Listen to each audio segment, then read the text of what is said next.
पर मैं हूं आपके साथ जागृति। बुलेटिन की शुरुआत कर लेते हैं इस वक्त की बड़ी खबर से। बड़ी और अहम जानकारी, जहां दिल्ली दौरे पर जाएंगे सीएम मनोहर लाल। तो ये आपको बता दें कि शाम तक दिल्ली पहुंचेंगे सीएम मनोहर लाल, जहां केंद्रीय मंत्रियों से कर सकते हैं मुलाकात। तो ये बड़ी और अहम जानकारी दिल्ली से, जहां आज दिल्ली दौरे पर जाएंगे सीएम मनोहर लाल।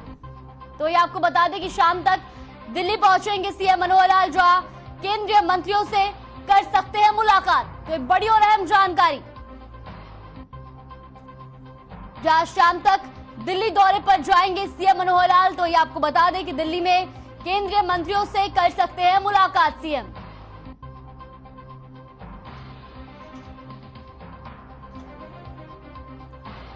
शाम तक दिल्ली पहुंचेंगे सीएम मनोहर लाल, जहां आज केंद्रीय मंत्रियों से कर सकते हैं मुलाकात। तो ये आपको बता दें कि आज सीएम मनोहर लाल शाम तक दिल्ली पहुंचेंगे। ये बड़ी और अहम जानकारी, जहां आज दिल्ली दौरे पर जाएंगे सीएम मनोहर लाल। तो ये आपको बता दें कि शाम तक दिल्ली पहुंचेंगे सीएम, जहां केंद्रीय मंत्रियों से कर सकते हैं मुलाकात।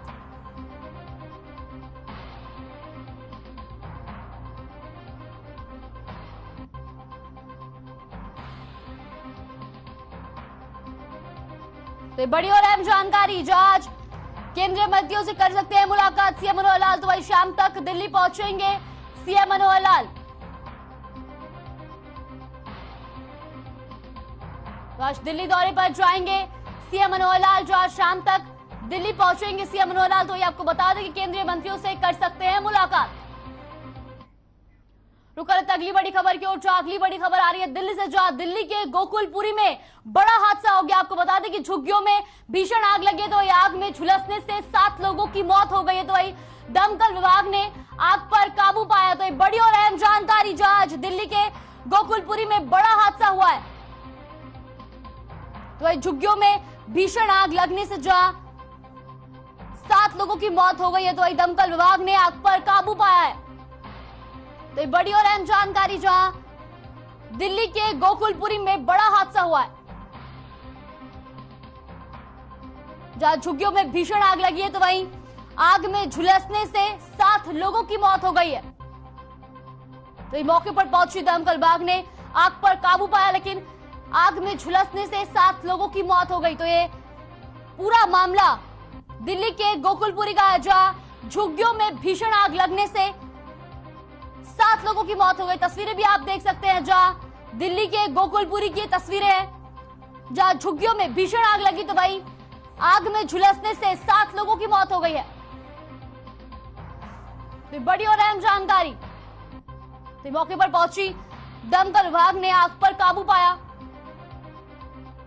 जहां इस पूरे हादसे में आग में झुलसने से 7 लोगों की मौत हो गई। दिल्ली के गोकुलपुरी में बड़ा हादसा हुआ है, जहां गोकुलपुरी की झुग्गियों में भीषण आग लग गई। तो वही आग में झुलसने से 7 लोगों की मौत हो गई है। जब मौके पर पहुंची दमकल विभाग ने आग पर काबू पाया। तो इस पूरे हादसे में जहां आग में झुलसने से 7 लोगों की मौत हो गई। आपको बता दें कि ये पूरा मामला दिल्ली के गोकुलपुरी का है, जहां झुग्गियों में भीषण आग लगने से हादसा हुआ है। तस्वीरें आप देख सकते हैं, दिल्ली के गोकुलपुरी की तस्वीरें हम आपको दिखा रहे हैं, जहां झुग्गियों में भीषण आग लगी। तो ये आपको बता दें कि आग में झुलसने से 7 लोगों की मौत हो गई। At 1 a.m. in the night, call was received in the Gokulpuri police station about fire in Jhuggis. Immediately, the district night zeros and the district reserve, along with the staff from the whole police station, reached on the spot with all the rescue equipments. We also contacted the fire department, which responded very well. With the help of fire department, we could douse the fire by around 4 a.m. In the incident, the 30 Jhuggis are burned, along with the belonging, and 7 lives are lost. आज हम खड़े हैं Kanjar colony में आकर, यहाँ पर वो एक दिल्ली के गोकुलपुरी में बड़ा हादसा हुआ। आपको बता दें कि जहां झुग्गियों में भीषण आग लग गई। तो वहीं आग में झुलसने से 7 लोगों की मौत हो गई। जहां मौके पर पहुंची दमकल विभाग ने आग पर काबू पाया। तो ये पूरा हादसा दिल्ली के गोकुलपुरी का है, जहां झुग्गियों में भीषण आग लग गई। तो इस पूरे हादसे में 7 लोगों की आग में झुलसने से मौत भी हो गई है।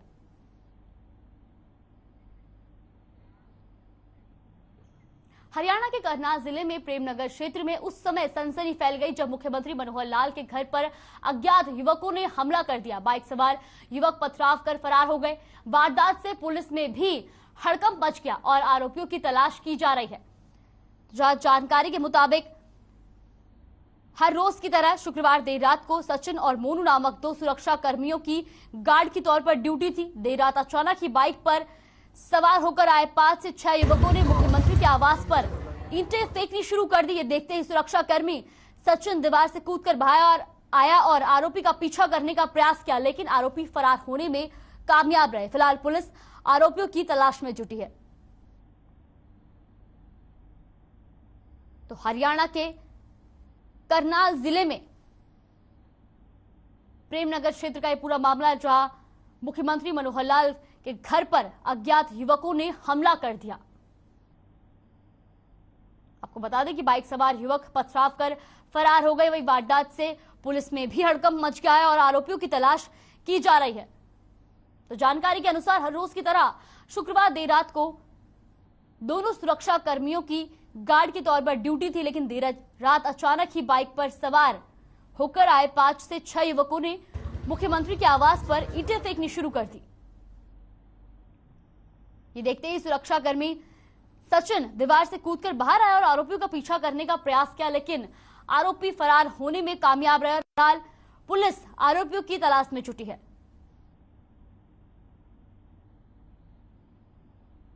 जहां सीएम मनोहर लाल के घर पर हमला हुआ है। हाँ जी, हमने सीसीटीवी फुटेज देखी है, उसमें 7 आदमी दिखे हैं हमें। हम कार्रवाई कर रहे हैं और आइडेंटिफाई करने की कोशिश कर रहे हैं। तो मोटरसाइकिल पे थी जी, मोटरसाइकिल एक स्कूटी पे है और एक मोटरसाइकिल है। तो सीएम हाउस के अंदर कोई था व्यक्ति उस समय? हाँ जी, हमारी गार्ड थी। 2 लोगों की होती है? हाँ जी।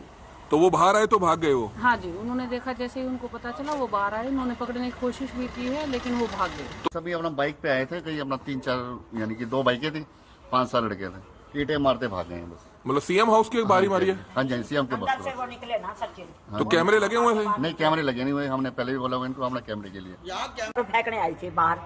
तो जैसे ही मैंने देखा जहाँ पे पुलिस खड़ी थी, दूसरे खड़े थे, सचिन ने छलांग मारी और बाहर निकला, वो भाग गए। तो मुख्यमंत्री के घर पे पत्थर मारे? मुख्यमंत्री के घर पे। आप पड़ोस में रहते हैं? हाँ जी, बिल्कुल। हमने सोचा शायद कोई चोर ना हो। हम फिर अपनी ऊपरी मंजिल पर देखने गए, भाई कोई ऊपर ना बैठा हो, कोई ना हो। ऊपर घर के पास रहते हैं, फिर भी इसकी वो हमें मतलब ये है कि हम डरते रहें, जहाँ कोई कैमरा ना हो, कुछ ना हो, हम तो सो भी ना पाएंगे दरवाजे। तो हरियाणा के करनाल जिले में उस वक्त सनसनी फैल गई जब मुख्यमंत्री मनोहर लाल के घर पर अज्ञात युवकों ने हमला कर दिया। आपको बता दें कि बाइक सवार युवक पथराव कर फरार हो गए। तो वही वारदात से पुलिस में भी हड़कंप मच गया और आरोपियों की तलाश जारी है। हालांकि जानकारी के मुताबिक 5 से 6 युवकों ने मुख्यमंत्री के आवास पर ईंटें फेंकनी शुरू कर दी। देखते ही जब सुरक्षा कर्मी बाहर आए तो आरोपियों का पीछा करने का प्रयास किया, लेकिन आरोपी फरार होने में कामयाब रहे और फिलहाल पुलिस आरोपी की तलाश में जुटी है। तो जहां देर रात 5 से 6 बाइक सवार युवकों ने मुख्यमंत्री आवास पर ईंटें फेंकनी शुरू कर दी।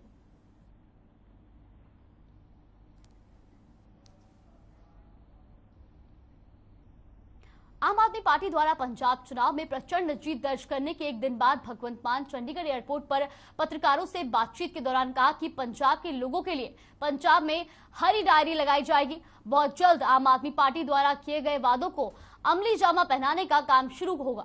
तो वही शपथ, आपको बता दें कि वही शपथ समारोह के बारे में बताते हुए भगवंत मान ने कहा कि 16 तारीख को शपथ समारोह शहीद भगत सिंह के पैतृक गांव खटकर कला में आयोजित होगा।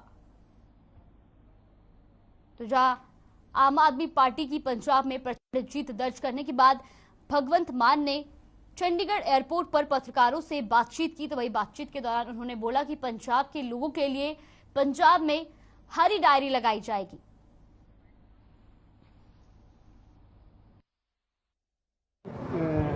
ਅੱਜ मैं डिप्टी कमिश्नर अरविंद केजरीवाल जी ਨੂੰ ਨਿਆਉਂਦਾ ਦੇ ਕੇ उन्होंने आमंत्रण दे के आए ਕਿ ਤੁਸੀਂ ਆਓ 13 ਤਰੀਕ ਨੂੰ ਅੰਮ੍ਰਿਤਸਰ ਮੱਥਾ ਟੇਕਾਂਗੇ ਗੁਰੂ ਕੀ ਨਗਰੀ ਤੇ 16 ਤਰੀਕ ਨੂੰ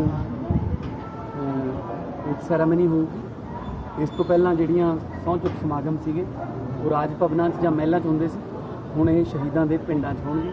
ਖਟਕੜ ਕਲਾਂ ਸੀ ਸਹੁੰ ਚੁੱਕਾਂਗੇ शहीद आजम भगत सिंह ਨੂੰ सच्ची सुची श्रद्धांजलि। मान साहब जो 4 वादे आपके मेन वादे हैं वो कब तक पूरे होंगे? मैसेज देना चाहूँगा, ਧੰਨਵਾਦ ਹੀ ਕਰਨਾ ਚਾਹੂੰਗਾ ਜਿੰਨਾ ਜਿਹੜੇ ਆਪਣੇ ਆਪ ਨੂੰ ਮਤਲਬ ਪੋਲੀਟੀਕਲ ਖਾਨਦਾਨ ਕਹਿੰਦੇ ਸੀ, ਜਿਹੜੇ ਕਹਿੰਦੇ ਸੀ ਸਾਡੇ ਬਿਨਾ ਕੋਈ ਜਿੱਤ ਨਹੀਂ ਸਕਦਾ ਜਾਂ ਸਾਨੂੰ ਸਾਡੇ ਬਿਨਾ ਕੋਈ ਕਿਸੇ ਨੂੰ ਇਲੈਕਸ਼ਨ ਨਹੀਂ ਲੜਨੀ ਆਉਂਦੀ। ਪਬਲਿਕ ਹੈ ਜੀ, ਮੈਂ ਤਾਂ ਪਹਿਲੇ ਦਿਨੋਂ ਕਹਿੰਦਾ ਰਿਹਾ, ਲੋਕ ਨੇ, ਲੋਕ ਜਦੋਂ ਚਾਹਣ ਬੰਦਾ ਅਰਸ਼ ਤੇ, ਲੋਕ ਜਦੋਂ ਚਾਹਣ। मान साहब हरा पेन तैयार है क्योंकि लाल डायरी तो फट गई है, हरा पेन तो तैयार है? ਨਹੀਂ ਸਾਡੇ ਕੋਲੇ ਕੋਈ ਲਾਲ ਡੈਰੀ ਨਹੀਂ ਹੈਗੀ, ਸਾਡੇ ਕੋਲੇ ਪਬਲਿਕਲੀ ਗ੍ਰੀਨ ਡੈਰੀ ਹੈ। ਠੀਕ ਹੈ, ਉਹਨਾਂ ਨੇ ਸਾਨੂੰ ਗਾਲਾਂ ਕੱਢ ਲੀਆਂ, ਪਰਸਨਲ ਸਾਡੇ ਤੇ ਇਲਜ਼ਾਮ ਲਾ ਲਏ, ਅਸੀਂ ਉਹਨਾਂ ਨੂੰ ਮਾਫ ਕਰਤਾ। ਪਰ 3.25 ਕਰੋੜ ਪੰਜਾਬੀਆਂ ਦੀ ਇੱਜ਼ਤ ਜਿਹੜੀ ਹੈ ਉਹ ਸ਼ੁਰੂ ਕਰਾਂਗੇ। ਬਹੁਤ ਹੋ ਗਿਆ ਹੁਣ ਤੋਂ ਇਹਨਾਂ ਦਾ ਜਿਹੜਾ 70 ਸਾਲ ਪੁਰਾਣਾ ਜਿਹੜਾ ਕਿਲੇ ਸੀ ਉਹ ਢਹਿ ਗਏ। ਕਿਰਪਾ ਕਰਕੇ ਹੁਣ ਇਹ ਘਰੇ ਬਹਿ ਜਾਣ, ग्रेसफुली रिटायर हो जान। नवे 5 राज्यों में हुए विधानसभा चुनाव के नतीजे आ चुके हैं, जहां बीजेपी को 4 राज्यों में जीत हासिल हुई है। तो वही शिक्षा मंत्री कंवरपाल गुर्जर से हमारे संवाददाता रवि चंदेल ने खास बातचीत की। इस दौरान शिक्षा मंत्री ने कहा कि देश की जनता ने भारतीय जनता पार्टी पर भरोसा जताया है और क्या कुछ कहा, आइए आपको सुनवाते हैं। हुए चुनावों के नतीजे सामने आ चुके हैं। 5 में से 4 राज्यों में भारतीय जनता पार्टी अपनी सरकार बनाने जा रही है। इसी विषय पर चर्चा करने के लिए हमारे साथ इस समय मौजूद हैं सूबे के शिक्षा मंत्री कंवरपाल गुर्जर। सर, 4 राज्यों में भारतीय जनता पार्टी अपनी सरकार बनाने जा रही है, क्या कहेंगे इस बारे में? हाँ, नहीं, जनता ने जो विश्वास भारतीय जनता पार्टी के प्रति व्यक्त किया है तो हम उसके आभारी हैं और कार्यकर्ताओं ने बहुत मेहनत की तो उनकी मेहनत रंग लेके आई। हम जनता के आभारी हैं और कार्यकर्ताओं को बधाई है इसके लिए, सबके लिए। और मैं समझता हूँ कि ये जो अच्छा काम किया हमारी सरकारों ने, जिस प्रकार उत्तर प्रदेश में कानून व्यवस्था की स्थिति में जो सुधार किया और जिस प्रकार से विकास के काम किए, तो उसका परिणाम है कि उत्तर प्रदेश में सरकार रिपीट की। इसी प्रकार से अन्य स्टेट भी, चाहे उत्तराखंड है, चाहे गोवा है, गोवा में तो तीसरी बार सरकार बनी, तो वहाँ भी इसी कारण से सरकार बनी क्योंकि सरकार ने अच्छे काम किए। सर, अगर यूपी की बात करें, जो आंकड़े बीते वर्ष जब चुनाव हुए थे, बीते चुनाव जो हुए थे उस समय जो आंकड़े थे वो 300 के पार थे। इस बार जो आंकड़े हैं उनमें काफी गिरावट आई है, क्या कोई सुधार की गुंजाइश है? किस तरीके से देखते हैं? देखिए, अब इतना तो चलता ही रहता है। अभी कोई ऐसा नहीं है कि अगर आपको 312 या 314 सीटें मिली तो हर बार आपको 314 312 मिलेंगी।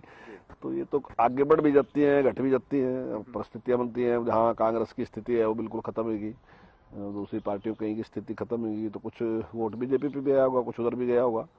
तो ये तो चलता रहता है, लेकिन बीजेपी की जो परफॉर्मेंस है वो जबरदस्त है। सर, अगर पंजाब की बात करें, जिस तरीके का बहुमत जो है आम आदमी पार्टी को मिला है वो काबिले तारीफ है, लेकिन साथ ही अगर हम बाकी राष्ट्रीय पार्टी की बात करें, कांग्रेस की बात करें, क्षेत्रीय पार्टी अगर श्रोमणी अकाली दल की बात करें, क्या वजह रही होगी जिस तरीके का जो मैंडेट निकलकर पंजाब वासियों ने दिया है? नहीं, देखिए, अब इसका कारण तो क्या बता सकते हैं, क्या कारण रहा, लेकिन जनता का विश्वास है। अब लगातार कांग्रेस ने भी शासन किया, अकाली दल ने भी शासन किया, उसके साथ साथ हम अपना भी कह सकते हैं कि अकाली दल के साथ रहे, तो कुछ ना कुछ तो खामियां रही होंगी, इसलिए जनता ने बिल्कुल नज़रअंदाज कर दिया, उनको नेगलेक्ट कर दिया और उनको वोट नहीं दिया। और एक नया प्रयोग उन्होंने जो आम आदमी पार्टी है उसके तौर पे किया। उनकी उम्मीद है कि शायद आम आदमी पार्टी को सुधार कर सकती है और मेरी शुभकामनाएं हैं कि अगर परिवर्तन होता तो अच्छा है। सर, अगर किसान नेताओं की बात करें, किसान आंदोलन से निकलकर जो है किसान नेताओं ने अपनी पार्टी खड़ी करी, उसके बाद वो बाकायदा चुनाव में उतरे, किस तरीके से देखते हैं? एक भी सीट निकालने में वो कामयाब नहीं रहे। हमने तो पहले भी ये बात कही थी कि भाई जो फैसले है ना वो जनता का अधिकार है, जनता कानून बनाने का भी। ये बार बार कह रहे थे कि हमारे से पूछ के कानून नहीं बनाए, तो हम कह रहे हैं कानून बनाने का अधिकार जनता देती है, आपकी कोई अन्य संस्था इसका अधिकार नहीं दे सकती, ना किसान यूनियन दे सका, ना कोई और दे सका। ये मालिक जनता है, जनता ही फैसला करेगी। और वो अब की बार जनता के पास गए, 10 सीटों में चुनाव लड़े और 16,904 वोट मिले। मतलब मैं समझता हूँ कि एक कैंडिडेट की जमानत बचने जितनी भी वोट नहीं है। तो उसके बाद अगर ये जिद करोगे मेरे से पूछो कानून बनाने के बारे में, भाई ये तो जनता बैठी मालिक, ये देगी अधिकार किसको बनाना। अगर आज मैं विधानसभा में बैठता हूँ तो ये जनता ने मेरा फैसला करा कि जब आप विधानसभा में बैठ दो। मैं कई बार पहले भी चुनाव लड़ते हुए, लेकिन जनता ने मेरे ऊपर विश्वास नहीं व्यक्त किया। जनता ने कहा बाहर बैठ, मैं बाहर बैठ गया। तो ये तो जनता मालिक है। ये जिद करना कि नहीं मैं तो फलानी यूनियन से हूँ या मैं फलानी संस्था से हूँ तो मेरे को राइट है, ये किसी को राइट नहीं। ये केवल और केवल जनता का राइट है। और जनता जिसको आशीर्वाद दे के भेजेगी कि आप मेरे लिए कानून बनाओ तो वो कानून बनाएगा। तो मैं समझता हूँ कि जिस प्रकार की व्यवस्था फलाने का काम किया उसने सारा का सारा दर्पण दिखाई दिया और जनता कितना समर्थन है वो भी दर्पण दिखाई दिया। सर एक अंतिम सवाल, कुछ महीनों बाद जो है गुजरात, कर्नाटका और हिमाचल के चुनाव होने जा रहे हैं। हिमाचल में जो है वो आम आदमी पार्टी इस बार अपना नसीब जो है वो देखेगी, वहां पे मैदान, चुनावी मैदान में उतरेगी। किस तरीके से देखते हैं, कितना अलर्ट रहने की जरूरत है अगर हम हिमाचल बीजेपी की बात करें? नहीं देखिए, किसी भी पार्टी को अपने संगठन के लिए काम करना, लोगों के बीच में जाना, उनकी सेवा करना, उनके हित के लिए काम करना, ये उसकी ड्यूटी है। अलर्ट जैसी तो कोई बात नहीं है इसमें। सभी पार्टियों को राइट है कहीं से भी अपना संगठन खड़ा करना, लोगों को अपनी बात बताना।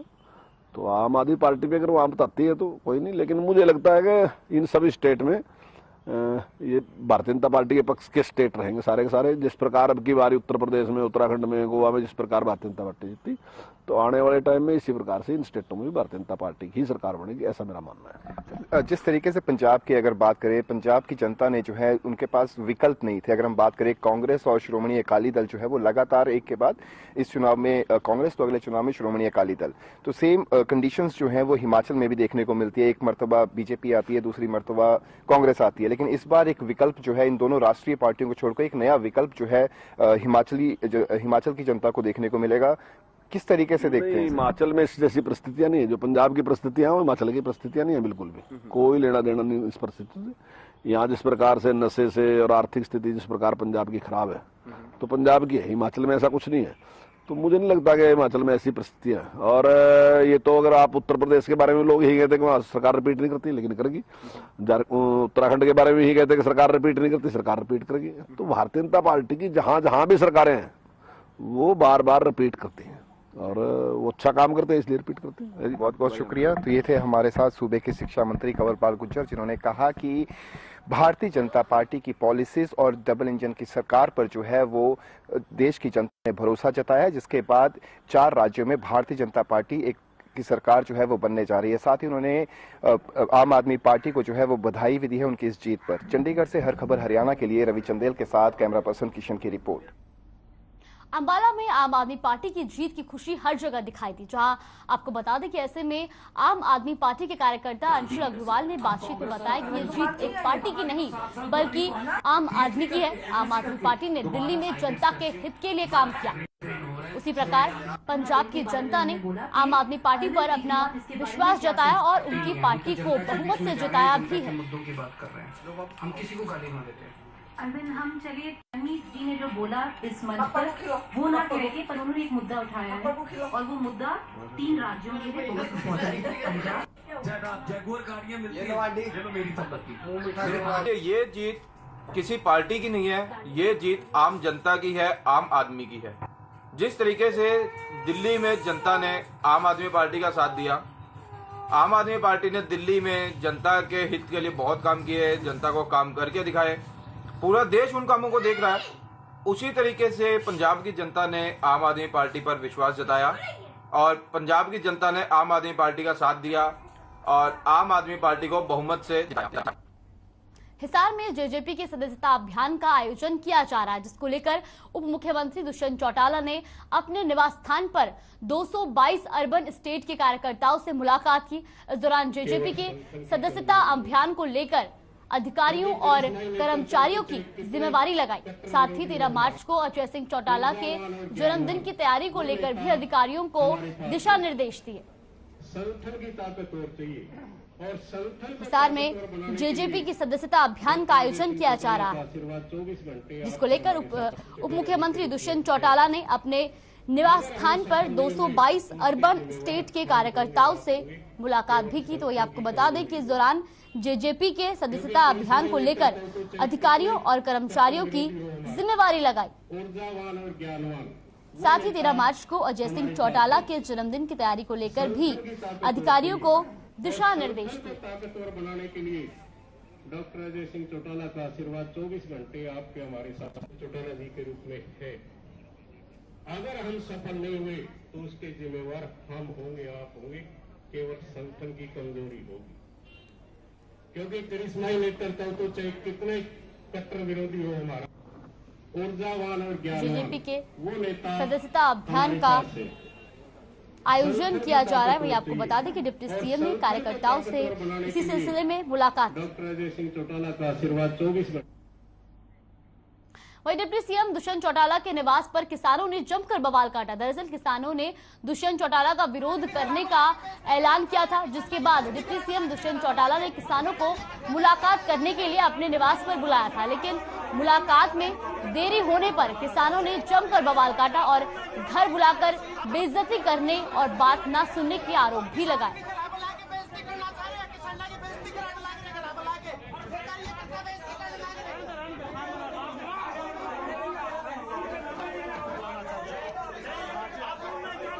जहां डिप्टी सीएम दुष्यंत चौटाला के निवास पर किसानों ने जमकर बवाल काटा। आपको बता दें कि किसानों ने दुष्यंत चौटाला का विरोध करने का ऐलान किया था, जिसके बाद डिप्टी सीएम दुष्यंत चौटाला ने किसानों को मुलाकात करने के लिए अपने निवास पर बुलाया था, लेकिन मुलाकात में देरी होने पर किसानों ने जमकर बवाल काटा और घर बुलाकर बेइज्जती करने और बात न सुनने के आरोप भी लगाए।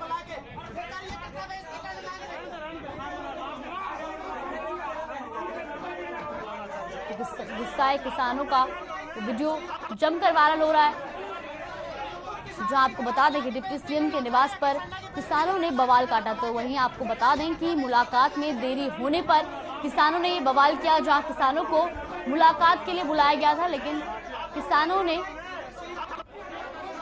आरोप लगाया कि घर बुलाकर बेइज्जती की गई और ना ही बात सुनी गई। तो ये भी किसानों ने आरोप लगाए हैं।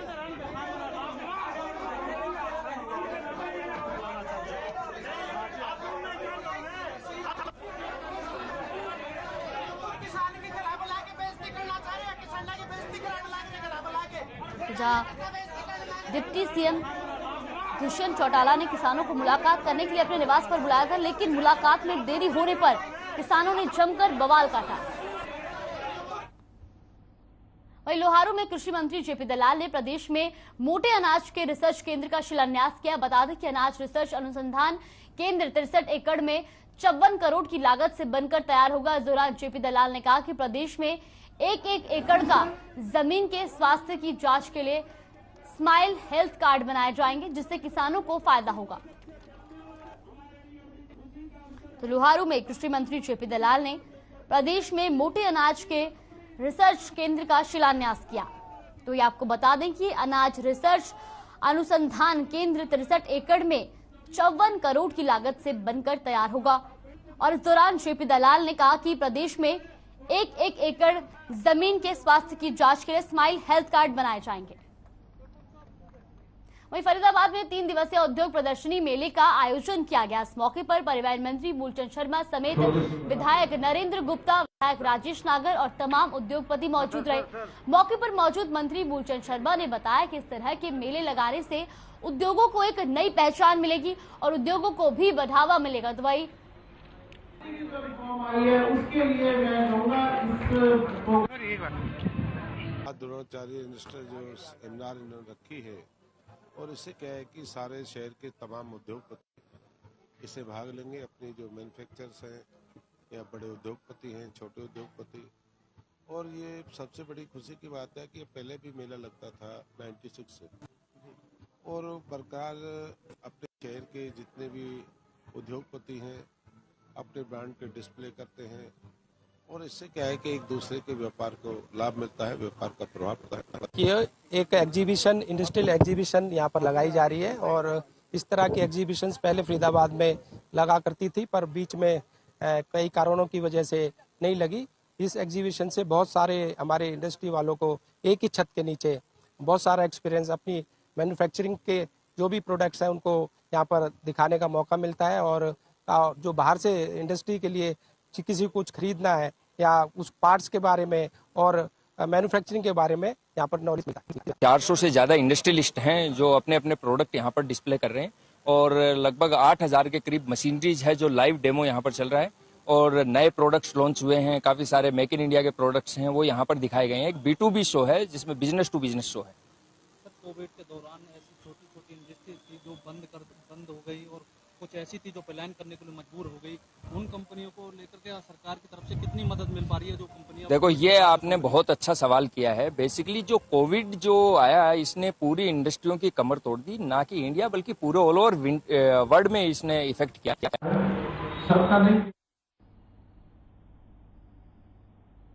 तो रेवाड़ी में मोहल्ला संधि का बास इलाका में कार में सवार 3 युवकों ने एक व्यक्ति पर 2 नाली बंदूक से फायरिंग कर दी, लेकिन जमीन पर बैठ जाने की वजह से व्यक्ति बाल बाल बच गया। वहीं गोली चलने की आवाज से इकट्ठा हुई भीड़ को देखकर आरोपी मौके से फरार हो गए। सूचना पर पहुंची पुलिस ने हालात का जायजा लिया, साथ ही वारदात में शामिल सभी चीजों को अपने कब्जे में ले लिया। तो जानकारी के मुताबिक पीड़ित व्यक्ति हरिराम नशीला पदार्थ बेचने का काम करता था। वहीं इस दौरान एक कार में सवार 3 लोगों ने हरिराम से नशीला पदार्थ मांगा, जिसे ना देने पर आरोपियों ने उस पर गोली चला दी। फिलहाल पुलिस मामला दर्ज कर फरार आरोपियों की तलाश में जुट गई है।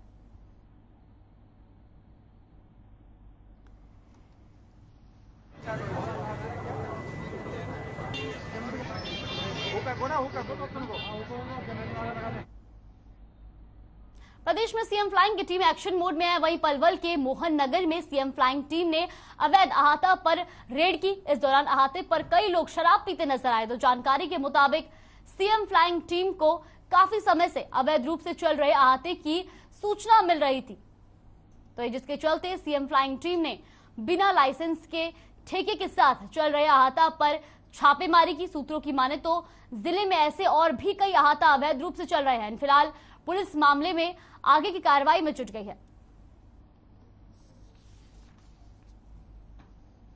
तो प्रदेश में सीएम फ्लाइंग की टीम एक्शन मोड में है। जहां पलवल की मोहन नगर में सीएम फ्लाइंग टीम ने अवैध अहाता पर रेड की, तो वही इस दौरान अहाते पर कई लोग शराब पीते नजर आए। जानकारी के मुताबिक सीएम फ्लाइंग टीम को काफी समय से अवैध रूप से चल रहे अहाता की सूचना मिल रही थी। फिलहाल के लिए बुलेटिन में बस इतना ही। बने रहिए हमारे साथ। नमस्कार।